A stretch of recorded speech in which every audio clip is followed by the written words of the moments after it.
Stream is not live. Mr. Chairman, we are live and recording. You may gavel in the meeting when ready. Thank you.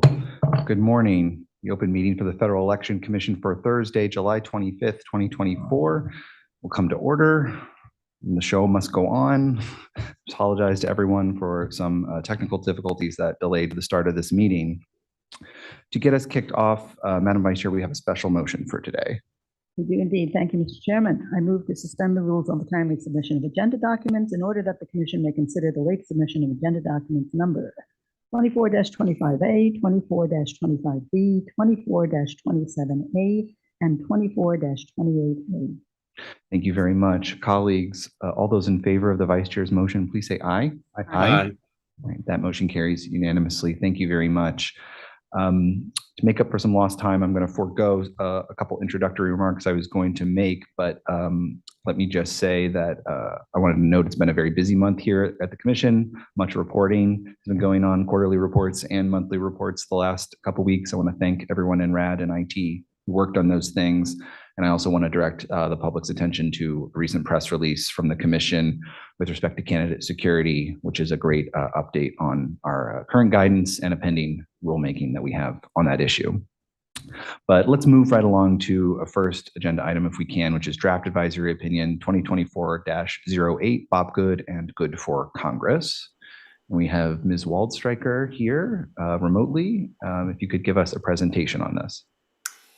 Thank you, Mr. Chairman. Good morning, Commissioners. Agenda documents 24-25A and B are alternative draft responses to an advisory opinion request submitted by Representative Bob Good and his principal campaign committee, Good for Congress. Representative Good was a candidate in a primary election that was held on June 18th, 2024. Based on the results of that primary election, Representative Good's campaign committee is establishing a recount fund to pay expenses incurred in connection with a recount of that election. Requesters ask whether they may seek permission from general election contributors to redesignate their contributions from the general election to the recount fund, and then redesignate funds from those contributors who grant such permission. Both drafts conclude that the proposed activity is permissible because although Commission regulations concerning redesignation procedures speak in terms of redesignating contributions, quote, for a different election, unquote, and a recount is not an election under the Act or Commission regulations, nothing in the Act or regulations prohibits the proposed redesignations. Moreover, the Commission has previously concluded that authorized committees could request redesignation of contributions in circumstances that are not addressed in Commission regulations, so long as the redesignations otherwise complied with all regulatory requirements. The drafts differ in their discussion of the Act's source prohibitions and amount limitations. Draft A states that the Commission need not reconsider here its previous conclusion that donations to a federal candidate's recount fund must comply with the Act's amount limitations and source prohibitions, because here general election contributions received by requesters that may be redesignated to its recount fund do in fact comply with those requirements. Draft B concludes that donations to a federal candidate's recount fund must comply with the Act's source prohibitions and amount limitations, and states that the recount fund is subject to a separate contribution limit from the general election. We did not receive any comments on the request or on the drafts, and I'm happy to answer any questions you may have. Thank you very much, Ms. Waldstreicher. And I want to start off by expressing my thanks, the whole Commission's thanks to you and everyone in policy who worked on this. This technically did not qualify, I think, for an expedited review, but it is extremely time sensitive for this requester and has a relevant and immediate impact on the proposal. And I know that you all really worked very hard and diligently to get a timely answer and draft out so that we could consider it at this meeting. And again, I really, really appreciate that. So colleagues, let me open it up for any questions for OGC. We don't have the requester here. Okay, seeing none, I am the commissioner who put forward draft A, and so I don't think it's going to succeed, but I would like to make a motion in favor of draft A before we maybe move on to a second motion. So with that, then in draft advisory opinion 2024-08, Bob Good and Good for Congress, I move approval of agenda document number 24-25-A, which is draft A. Colleagues, is there any debate on that motion? Seeing none, all those in favor say aye. Aye. All those opposed say no. No. I abstain, Mr. Chairman. Mr. Chairman. Okay, that motion fails by a vote of 1 to 3, with myself in favor, the Vice Chair, Commissioner Lindenbaum, Commissioner Broussard opposed, and Commissioner Dickerson and Commissioner Trainer abstaining. Further motions, Vice Chair. Thank you, Mr. Chairman. My motion is going to be a little bit complicated because as you said, we were trying to move fast, and in between the time the documents went blue, and today the court actually ordered the recount election. So my motion will add that information in. Having said that, I will make the motion in advisory opinion 2024-08. Bob Good and Good for Congress. I move approval of agenda document number 24-25B, subject to revising the sentence on page 1 at lines 18 to 19 to quote, "The facts presented in this advisory opinion are based on your letter received on July 2nd, 2024 and publicly available information," end quote.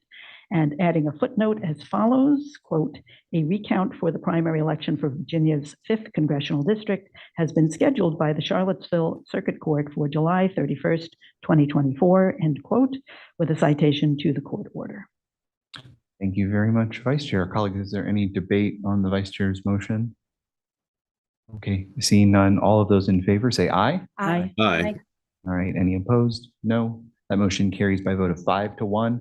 The Vice Chair, Commissioner Lindenbaum, Commissioner Dickerson, Commissioner Broussard, Commissioner Trainer in favor, and myself opposed. Thank you very much to OGC. Very much appreciate that.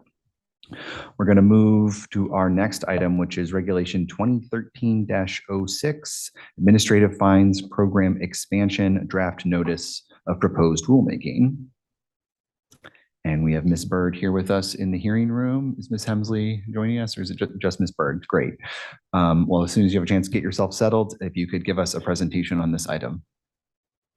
Thank you, Mr. Chairman, and good morning, Commissioners. Agenda document 2424A is a draft notice of proposed rulemaking on expanding the administrative fines program. The draft proposes amendments to the regulations implementing the administrative fines program that would expand the program to include late or non-filing of 3 additional report types, which include 24 and 48-hour reports of independent expenditures and 24-hour notices of electioneering communications. Congress authorized the proposed expansion in 2013. Thank you, and I'm happy to answer any questions you may have. Thank you very much, Ms. Bird. Colleagues, any questions for OGC? Commissioner Dickerson? Thank you, Mr. Chairman. It's not really a question for OGC. I did want to note the flag that was actually from policy of the applicability of the SEC versus JARC opinion from the Supreme Court this term. The lack of reference to that in the document is not an oversight. It's a fact that people are moving very quickly with limited resources, and the opinion came down recently. But I did want to flag for the public that the applicability of that opinion would be, I think, of interest to the Commission if people are thinking about potential topics for comments. That opinion held that there's a 7th Amendment right to a jury trial, at least in certain cases involving internal administrative penalties by administrative agencies.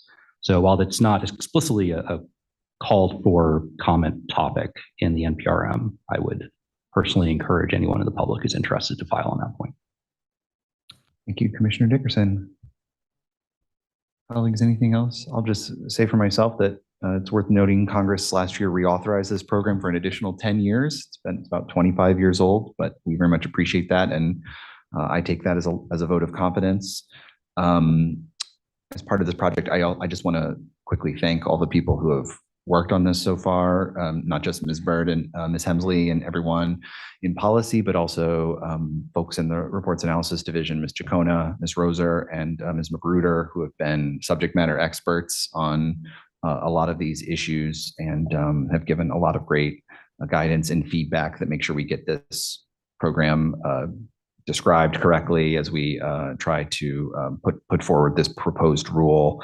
And I also want to certainly thank Commissioner Broussard and all of the staff in her office for all their great work and collaboration on this project as part of the Regulations Committee, as we call the Regs Committee. Colleagues, anything else? Okay, if not, I'll go ahead and put a motion on the table.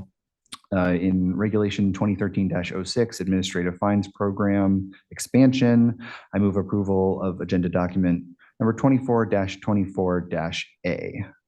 And I will also add, subject to any technical and conforming edits that the policy division needs to make prior to publication in the Federal Register.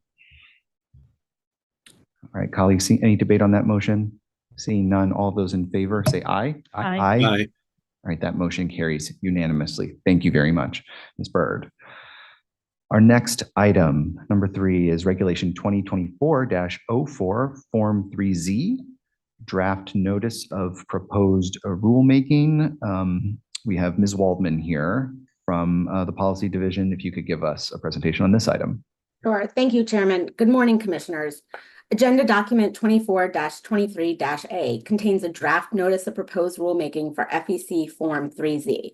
The notice proposes amending the Commission's regulations by removing the requirement that the principal campaign committee of a candidate with multiple authorized committees must report information on FEC Form 3Z. The NPRM seeks comment to determine whether eliminating FEC Form 3Z would negatively affect disclosure of information about financial activities of principal campaign committees and their authorized committees, and how and why the public currently uses Form 3Z. Thank you, and I'm happy to answer any questions you might have. Thank you very much, Ms. Waldman. Colleagues, let me open it up. Any questions for OGC or comments? I think this is a great initiative to potentially remove duplicate information and extra paperwork for committees that is arguably become obsolete in the world of searchable and sortable and downloadable data. Okay, well, seeing none, then let me put another motion on the table with respect to Regulation 2024-04, Form 3Z, Draft Notice of Proposed Rulemaking. I move approval of Agenda Document number 24-23-A. Any debate on that motion? Seeing none, all those in favor say aye. Aye. Aye. All right, that motion carries unanimously. Thank you very much, Policy and Ms. Waldman. Okay, we're going to move on to a pair of items that are related, but this is the 4th item on our agenda first, Regulation 2016-03, Political Party Rules, a draft notice of disposition. We have Ms. Wendell and Mr. Wenziger here for a presentation on, let's just do them, presentation and then a vote, and then another presentation and then a vote. So if you could give us a presentation on the NOD, that would be great. Thank you, Mr. Chairman, and good morning, Commissioners. Agenda document number 24-28A contains a draft notification of disposition for a petition for rulemaking submitted by the Minnesota Democratic Farmer Labor Party and its chair, Ken Martin. The petition, filed on June 14, 2016, asked the Commission to amend several regulations applicable to state, district, and local committees of political parties. On June 26, 2024, the same petitioners submitted a new petition incorporating the substance of their original petition and revoking the original petition. In light of the similarities between the two petitions and the petitioner's revocation of the 2016 petition, the draft notification of disposition states that Commission resources would be more efficiently and effectively allocated by disposing of the 2016 petition and focusing on the 2024 petition. Thank you, and I'm happy to answer any questions you may have. Thank you so much. Colleagues, any questions for Ms. Wendell or any other comments? Any debate? If not, you've satisfied all of us. Any appropriate motions? Commissioner Broussard. Thank you, Mr. Chairman. I also want to join in thanking the staff for working expeditiously on these things. It is an ongoing project of the Regulations Committee, not just for this matter, but for other matters, so that we can clean the coffers, as we would use the words. And I thank the staff for their efforts. In this matter, in Reg 2016-03, Political Party Rules, Draft Notice of Disposition, I move approval of Agenda Document number 24-28A. Thank you very much, Commissioner Broussard. Colleagues, any debate on that motion? Seeing none, all of those in favor say aye. Aye. Aye. All right, that motion carries unanimously. Ms. Wendell, if you could give us maybe you mentioned it, but a brief presentation on this following item, which is the draft notice of availability for Reg 2024-07.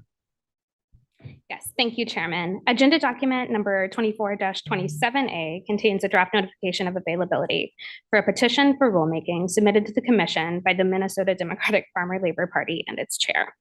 The petition asks the Commission to amend regulations related to political parties, including limiting when political party employees must be paid from a federal account, narrowing the definition of federal election activities, and codifying a modernized standard regarding the volunteer exceptions to distribution of campaign materials.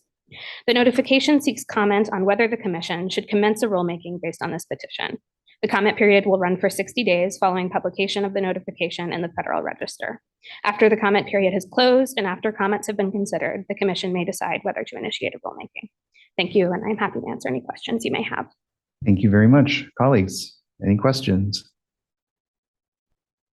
Seeing none, maybe an appropriate motion. Commissioner Broussard. Thank you.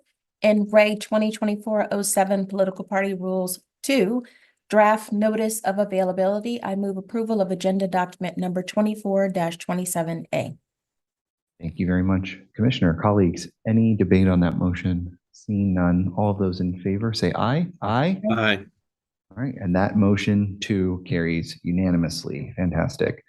The last item on our agenda, I'll just note, has been resolved on tally offline. That was the certification of a payment for a presidential primary matching funds. So at the end of this, to wrap it up, let me ask Mr. Staff Director, are there any management or administrative matters for consideration today? Mr. Chairman, there are no such matters. Thank you very much. Thank you to everyone for your participation. You're going to stand adjourned. Stand by.